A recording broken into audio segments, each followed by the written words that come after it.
Welcome to my podcast titled Talking Tax. The contents of this podcast is in the name. That's why I've called it Talking Tax, because we're going to be talking about tax, UK tax, quite specifically or quite predominantly. And this is episode 1, where we'll be discussing UK inheritance tax. So different aspects. It's going to be a bit of a freestyle from me. I do have some, not notes, but I've got some sort of like a general structure. But in terms of the content and what I'll be speaking about, it'll be more freestyle. And that's the nature. That's the nature of these audio podcasts. So my plan is to, in terms of how this podcast is going to be structured or presented to you.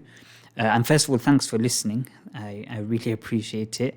I don't expect to get much listeners, but whoever does listen, I appreciate it, and I hope you gain some or lots and lots of benefit. That's the aim, to educate, to make aware, you could say. But yeah, as I say, the structure of these podcasts is going to be one audio podcast by myself, and that is where we go deep into a specific area of UK taxation. It doesn't have to be UK taxation, but for the time being, let's keep it simple. And I say simple, but as we know, UK tax is never ever simple. So I think there's about 20,000 plus pages of legislation. So and then the other episode, so it'll be one audio episode where we go deep into a topic by myself. And then the second one, so every second episode, it'll be with a guest, and that will be video format. And again, there'll be a theme. So every episode will have a theme. The theme of this episode is UK IHT from a generic perspective. And then, for example, my next guest for episode 2 will be, it'll all be about, the episode will be about HMRC inquiries and investigations. So, each episode will have a theme. So I just thought I'll introduce the podcast in that aspect. But yeah, if we go straight into this, UK inheritance tax is payable on death at 40%. Okay, 40% death tax. And just keep in mind that there's also lifetime IHT as well, which we'll go into in a bit. I want to start by discussing why. I think it's important for us to understand why people don't plan for UK inheritance tax.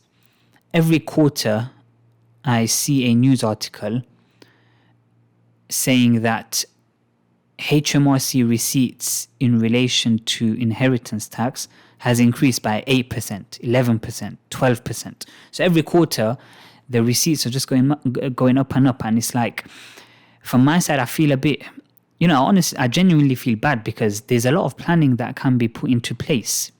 Whether it's simple planning or complex planning, there's always something that can be done. And if an individual or families don't even speak about it in the first place, then it's a bit of a shame. So I think it's important to be proactive. Inheritance tax planning is always better done sooner rather than later. One reason for that is because of the 7-year clock, when it comes to gifting, for example.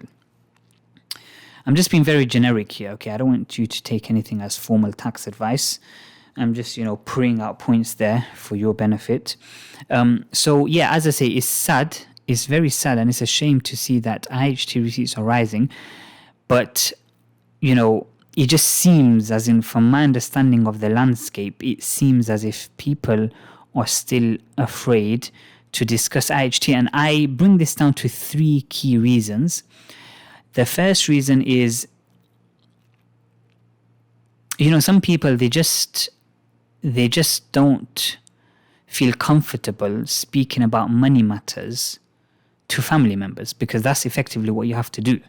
To plan for IHT, you have to involve family. It's not like, you just, as in, yes, you can sort of set things up yourself with your professional advisors, for example, set up a will, do some sort of planning. That's correct. But ultimately speaking, you do have to speak to family members, and people, they don't feel comfortable speaking about money matters, and this is just a general thing. Now, I'm from an Asian background, as you'll see in the picture. As in, I'm just thinking about the cover art for this podcast. It hasn't been made yet, but I need to start thinking about it, of course, and probably my picture will be there.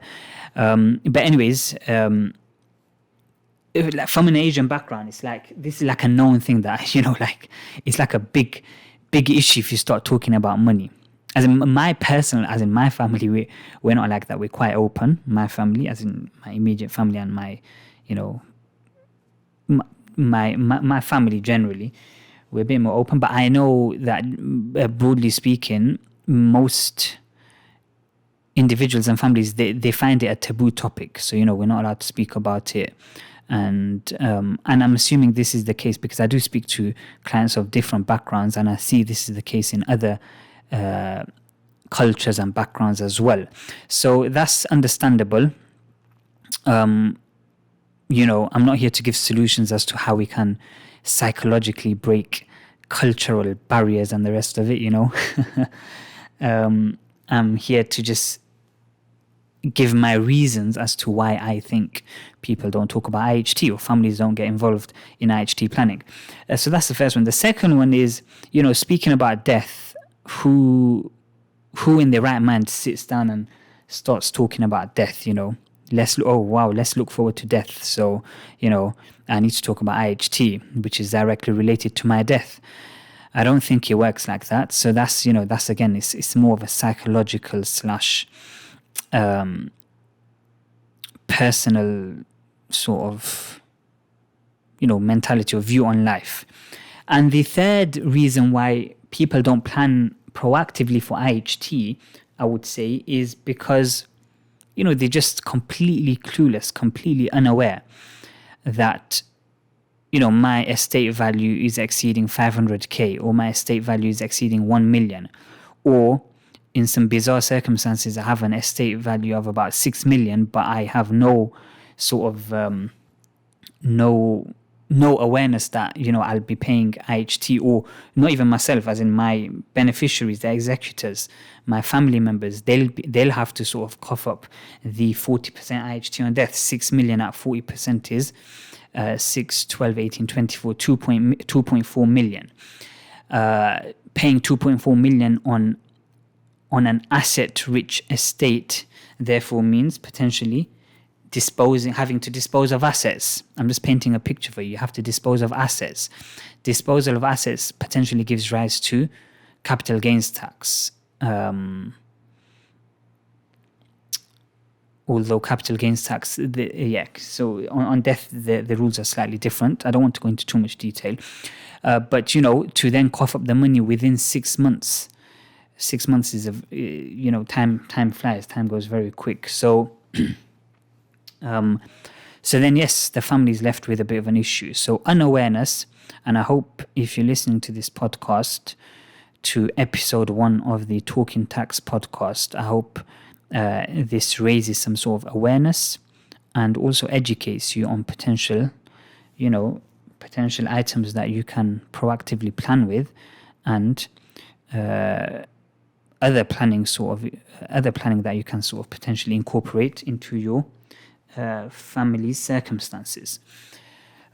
So those are the 3 reasons why I believe people don't plan proactively for IHT. And as I say, it's a shame because there's many opportunities that are available. What is IHT? IHT, inheritance tax, is a tax on assets. So, for example, income tax is a tax on income. Capital gains tax is a tax on assets. Inheritance tax is also a tax on assets. So, for example, if you own assets worth 1 million, then on death, tax will be payable at 40%. Okay, the death tax is a massive, massive 40%. Imagine, think about it, you have 40%, 400k. So from generation to generation, this is one quick way that estates or estate value gets eroded over family generations. So that's why the wealthier families, the larger family offices and the rest of it, they do proactively plan. And I think it's necessary and it's important, it's crucial and it's vital for anyone, anyone that falls into the IHT band or some potential exposure to IHT, they should plan. If there's nothing that can be done after seeking professional tax advice, then fair enough. But there's always something that can be done. I have had the very few odd clients. They've just said, this is like 5% of discussions that I've had where they say, I don't really care.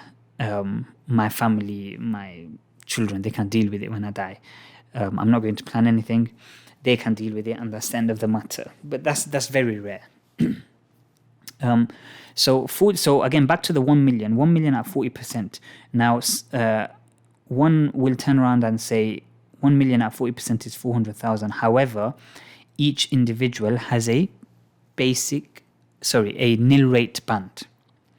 Okay, I was going to say basic rate band, which is related to income tax. But this is called the nil rate band, the NRB, of £325,000. Now, this £325,000 has been in place since, think about this, I'm recording this in September 2023. This 325k has been in place since 2009. So we're talking 14 years ago, nearly 15 years ago. Okay, and it's frozen, so bad news is not over, it's frozen till I think the 27-28 tax year for another 5 years.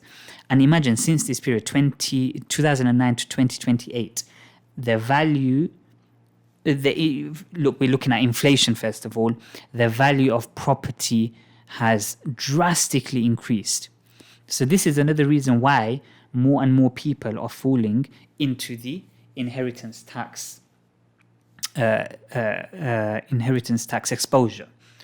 Okay, so, but yes, each individual gets £325,000 combined with your spouse would make it £650,000. So, husband and wife still owning an estate, assets worth £1 million, they'll still have exposure. Quick calculation would be 1 million less 650 gives you £350,000. Depending on the assets involved, obviously there's something called the residence nil rate band as well, I'll go into very shortly. But, let's just say that's not relevant. Yes, 350k at 40%, 35, 70, 140, £140,000 of UK inheritance tax paid to HMRC. It's ridiculous, honestly. 40%, I think, is as I say, like, if you take professional advice, if you seek out professional advice, then at least you've done something. You've made an effort and you've done something. And most of the time, there are solutions that we bring up for our clients, as in, most of the time, literally. So that's the 40% death tax, IHT at 40%, which erodes family wealth if action or proactive action is not taken. And then there's also lifetime inheritance tax charges as well. So for example, I'll give 3 examples. The first is, transferring assets into a trust is known as a CLT, so a chargeable lifetime transfer. And therefore the nil rate band is available on CLTs, but anything in excess is subject to a lifetime charge of 20%. If you die within 7 years, then that 20% is offset. But you have to remember the nil rate band has been utilized. So, I don't want to go too much into the calculations. That's probably better with some sort of visual representation. And I think I'll make a video just showing, I'll have a pro forma. I have a pro forma already, a template. And I'll just, sort of say this is this and put numbers in. And we'll just play around with the numbers. And the formulas are all there as well. So, as I say, a lifetime CLT, chargeable lifetime transfer at 20%. the other lifetime charges of IHT will be related to trusts. So we have the principal 10-year charge. So on each 10th anniversary of asset value held within a trust is subject to 6% during lifetime. So the trust pays 6% inheritance tax. And moreover, any assets that leave a trust, is subject to inheritance tax known as the exit charge. So again, this is a complex calculation. Both the 10-year principal charge and the exit charge are complex calculations, and that's not the talking point of this episode, but that will be a talking point in a future episode. Trusts and IHT. You can actually go onto YouTube. I've made a video, inheritance tax and trusts. I think it's about 9-10 minute video, and it goes into a lot of detail in terms of these 3 lifetime charges that I've mentioned. You just type in ASWATAX on YouTube.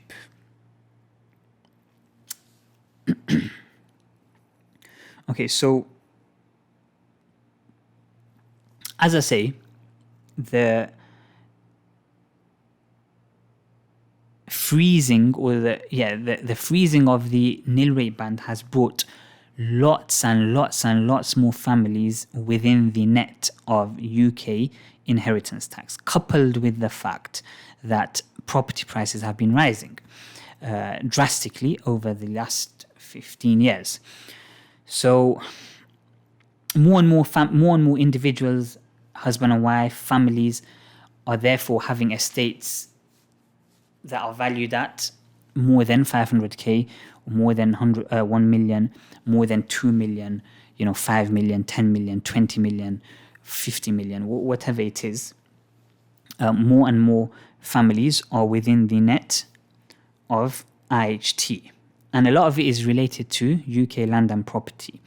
Now, just another side point that I want to mention is one awareness point that I want to bring up that many families are completely clueless about, unaware of, is if you're a non-UK resident individual, so you're based offshore but you own UK land and property. Now, in the Middle East, in the Far East, you have wealthy individuals, they own UK land and property. It's just a thing out there. I own this piece of real estate in London, central London, for example. Even though you're offshore and you're non-UK domiciled, because it's UK situs assets, it comes into charge for UK inheritance tax. Okay, so 40%. Many families are unaware of this. There is planning that can be undertaken. There are other routes as well that we can look at. And if you're proactive, then get in touch and we can, this one I'm trying to say, I'm not here to try selling services, but I'm just saying that there's a lot of planning or solutions or strategies that we can adopt to mitigate and sometimes completely eliminate UK inheritance tax exposure. Now, I mentioned residency, and residency is not directly relevant for inheritance tax from a UK legislation perspective. What we need to be more concerned about is domicile status. Domicile, again, I've got a YouTube video, which is about 15 minutes explaining the 3 types of domicile, and then the 4 types, the 4th type being the deemed domicile status. I'm not going to go into detail here, but all I want to mention here is that domicile is more important for UK IHT than residency. Deemed domicile then looks at your residency status. That's where residency does come into play. But, ultimately we're looking at your domicile status. So, for example, someone in the 70s, they own assets, estate value of 10 million. They turn around and say, okay, I'm going to leave the UK, I'm going to move to Dubai, and therefore I won't pay IHT. No, not relevant. You're still UK domicile. There is planning that can be undertaken in terms of, potentially changing domicile status, but that is an area that needs to be looked at very, very carefully, and care must be taken, and ideas must be adopted with caution. There have been some recent HMRC cases that have been looking at the domicile status. For example, individuals born in India, lived in the UK for many years, go back to India, but still domiciled for UK tax purposes. So you have to be careful. That's what I'm trying to say. I've mentioned tax planning should be looked at. Professional advice must be taken. There's many things. So, for example, if we go back to basics, for example, we have the annual exemption. So the annual exemption is £3,000 per annum. So you can gift amounts of £3,000 and that will be covered by the annual exemption. And there's other exemptions as well. I don't want to make this a lesson in for IHT for exam purposes, but there's the marriage exemption. There are generic exemptions that are available, although these are insignificant in the grand scheme of things. For example, if we're looking at a estate worth 5 million, then 3K is insignificant. There's also the spousal exemption. So if you make a gift to your spouse or civil partner during lifetime or on death, this is exempt from IHT, provided that they are UK domiciled or deemed domiciled. Why? Because there is some sort of, I don't want to call it anti-avoidance provision, but it's part of legislation in the sense that, if you transfer assets to a spouse that is a spouse that is non-domiciled, then you're restricted to £325,000. Why? Because what someone could turn around and do, let's just say a husband and wife, husband is UK domiciled, wife is non-UK domiciled, husband owns assets worth £10 million,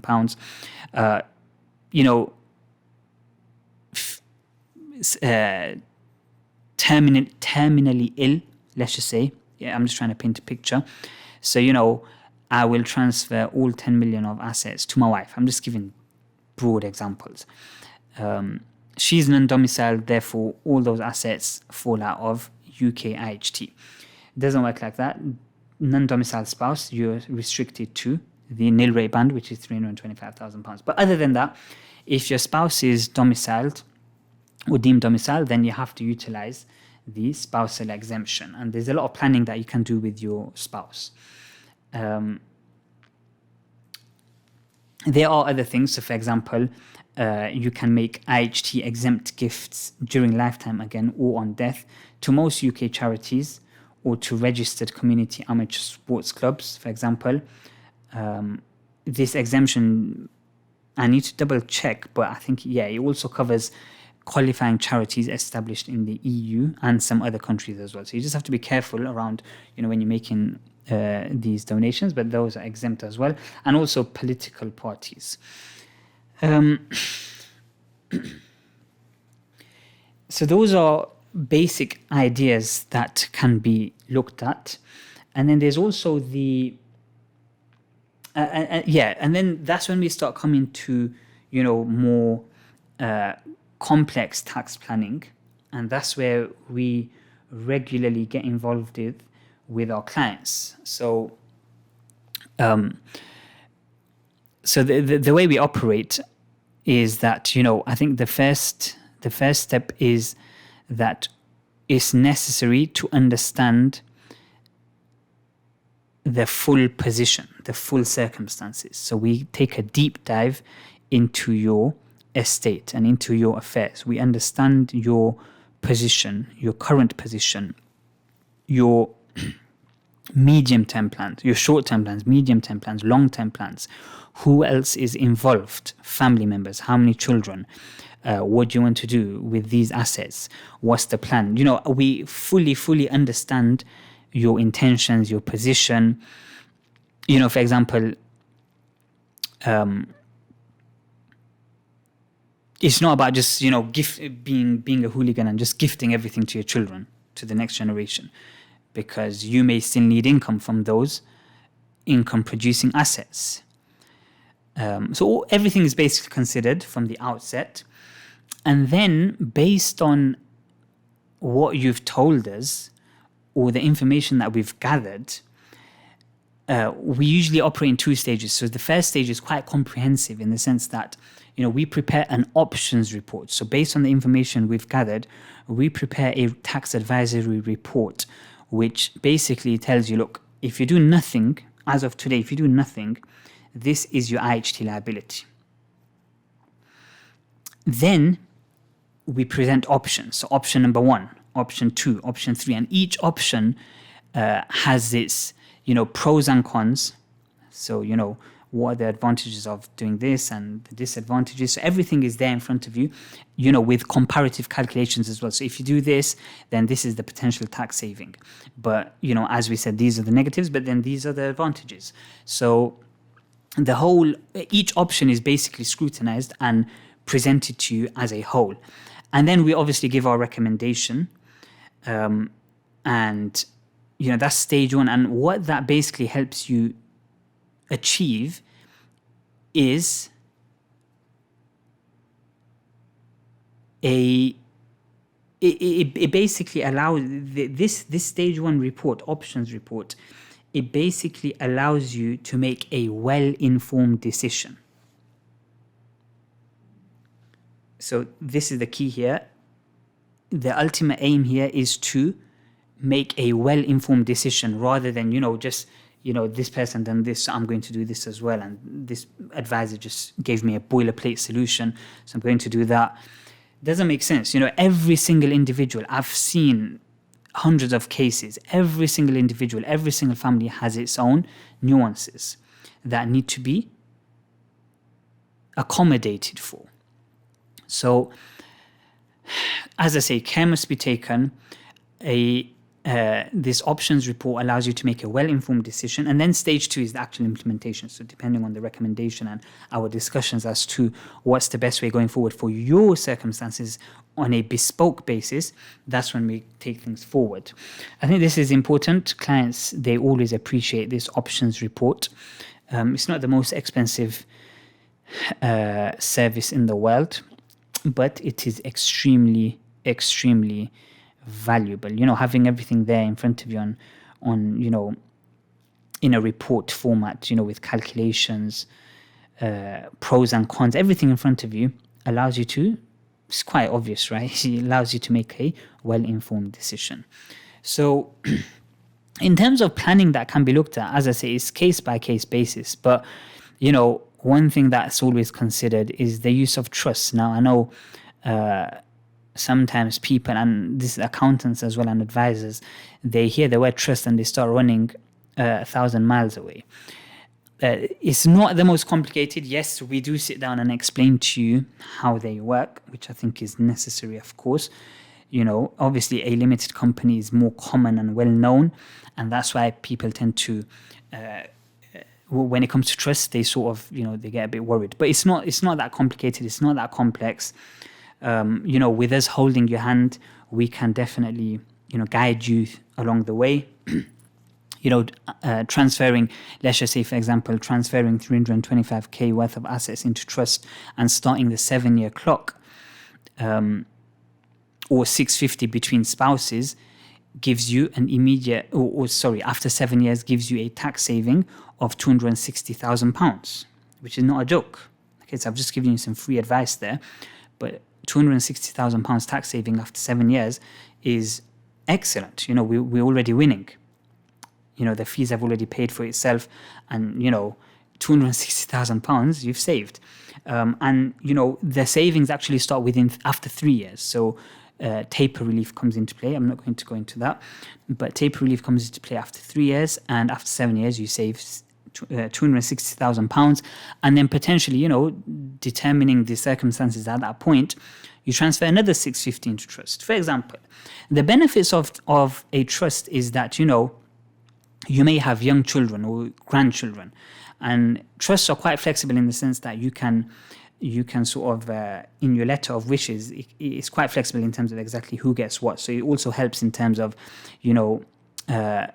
children that are married, protection on divorce, classes of beneficiaries. So, you just want to be generic and say, for the benefit of my grandchildren, for example, So very flexible, and falls out of your estate for IHT purposes. So wealthy families definitely utilize trusts, and I think it's important for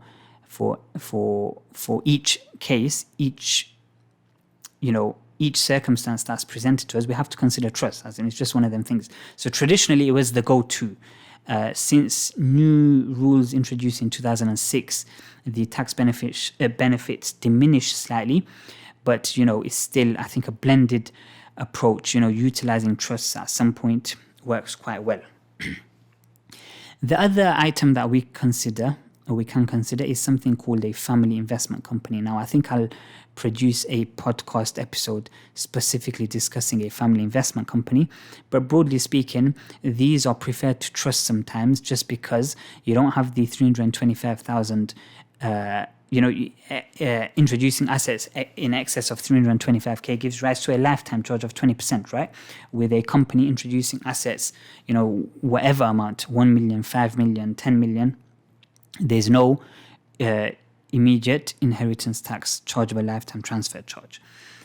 Family investment companies are very good in the sense that, generational wealth is looked after within one legal entity. There's other planning that can be undertaken, for example, dividend rights, so income tax planning basically, the use of growth and freezer shares.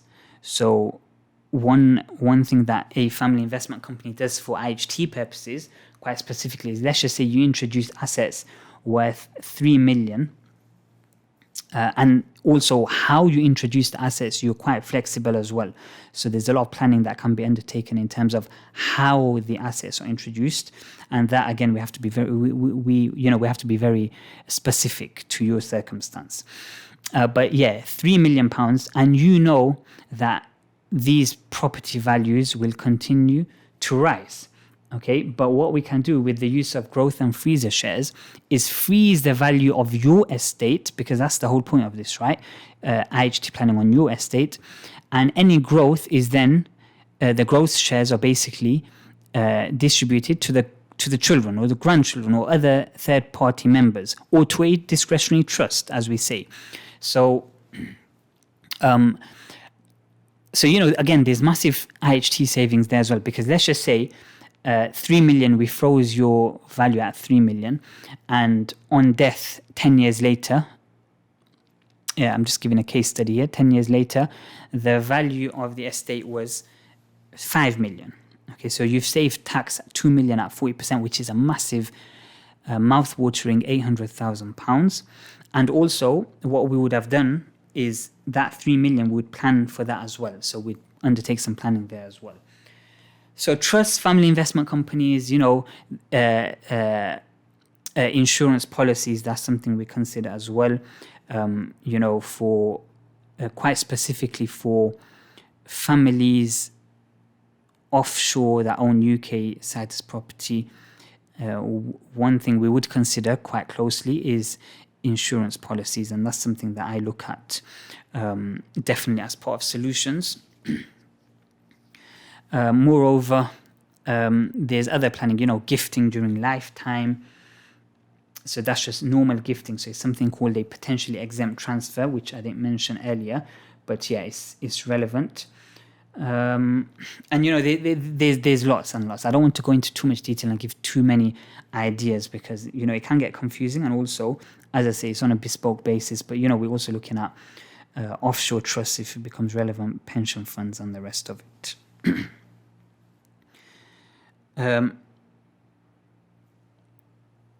Broadly speaking, there's something called business property relief, agricultural property relief. This is, IHT reliefs that are also available. So, for example, a trading company or a trading group gets relief from IHT at 100%. So the value of the shares is completely covered. There's planning that needs to be looked at there as well. So, for example, if a business owner is looking to retire or looking to sell the trading business, then what was, let's just say the value of the trading business is 5 million. The value of the shares, is 5 million. What was once covered by BPR, once you retire, once you sell, that 5 million, that most likely cash is subject to UK IHT. So then, we have to do some sort of planning, pre-sale planning, post-sale planning, structuring, restructuring. There's so much that needs to be looked at. There's so much that can be done. There's so much that we can help you with. BPO is 100%. There's also 50% as well. Again, I've got a video on YouTube that you can watch, which is titled "Understanding Business Property Relief." It's a good video. Sorry, I'm praising myself. But yeah, another another area that I wanted to mention is, we also look at Sharia compliant inheritance tax planning. Now, the rules relating to Sharia are, or if I say it properly in Arabic, Sharia, they are quite specific. So on death, each family member gets a specific amount. Now, if you're concerned that, for example, the wife gets 1/8 of the asset value. If you're concerned about what's my wife going to do, then you have to start planning during lifetime. So that's where we can, put trusts in place, do some sort of lifetime gifting, utilize a spousal exemption, for example. So it's important when we're looking at if you're interested in Sharia compliant inheritance tax planning, that's when you can also reach out to us as well. Wills should be put in place. Wills definitely should be put in place for sure. I don't want to go too much into wills. I want to stick to the tax element. In terms of, I've written here case studies. I want to mention a couple of case studies. What can I mention? So, for example, again, this is freestyle, so I haven't really thought about it. Maybe this is what I should have thought about. But, okay, I'll just give a generic case study here. So, husband and wife own properties worth £3 million. Sorry, let's say 5 million to make things a bit smooth. £5 million, and this includes their principal private residence. Okay, principal private residence worth 1 million, stocks and shares worth 1 million, and 3 million worth of buy-to-let properties. For argument's sake, let's just say they approached us a few years before, and these £3 million worth of properties were held in their personal capacity, and we advised them, based on these circumstances, it made sense for them to incorporate into a limited company. So their own shares were £3 million in a property investment company or group. 325k each, 650k. Let's just say the principal private residence is going to be passed down to the children. Therefore, the residence nil rate band becomes available. I'm just going to go off on a bit of a tangent here and speak about the residence nil rate band. But effectively, so there is the nil rate band, NRB, which is £325,000.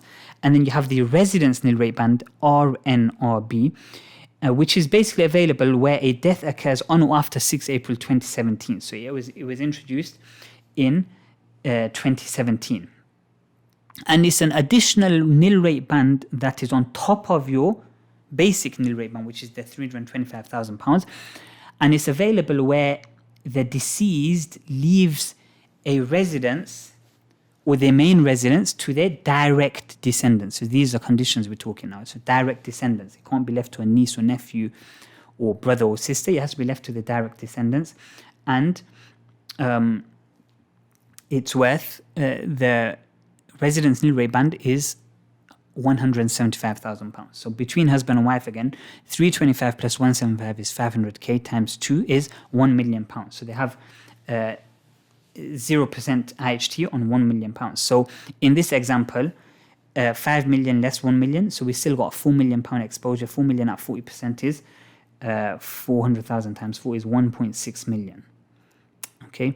The residence nil rate band can quickly become a complex calculation. For example, if the deceased downsized their home prior to the death, so they sold their residence and bought a less valuable property, or went into residential care, then that has to be looked at, and professional advice must be taken. Also, the £175,000, I must mention, sorry, it's amazing, because that's what I'm saying. It's not easy at all. It's complex. That's why we're here. This is what we do day in, day out. It's important to seek professional expertise and advice. Because the residence nil rate band is tapered once the value of an estate exceeds £2 million. So in this case, we're back to our 650. We don't get the additional 175 times 2. So we have an exposure on 4.35 million at 40%, which we're looking at about close to £2 million, basically. Now, in terms of planning that can be put into place, we have to think about that 4.35 million that's still exposed, and that's where we start thinking about family investment company trust or whatever it is. Okay, that's the generic outline. If you've listened this far, first of all, I congratulate you for listening to my voice and for me talking about IHT, inheritance tax, UK tax, all the interesting stuff. I don't care what anyone says, this is interesting. And it's relevant. That's the main thing. People think it's not relevant. It's relevant for many individuals, many families. So I appreciate you listening till this far. What minute are we on? We're just completing the 40th minute, so 41 minutes we're in. I think this is a good enough time to sort of start wrapping up. But what we can do is we can proactively and professionally assist you in mitigating and potentially eliminating UK inheritance tax. We don't just start throwing out boilerplate solutions. We make an effort to understand, to really get involved and understand. Obviously, if you don't want us to get that involved, then that's fine, just tell me. But I proactively, we make an effort to get involved and understand your situation. And, based on our understanding, then what we can do is basically prepare a proposal for you. Look, this is what we're going to do for you this time. It's just going to cost this, how long it'll take. And then what we do is we implement or introduce structures to your circumstances and solutions, and, ultimately provide you and your family a peace of mind. Because, paying large amounts of tax to HMRC within 6 months from date of death is not an easy task, especially when there's solutions available. So, if you'd like to reach out to me, my email address is omar@aswatax.co.uk.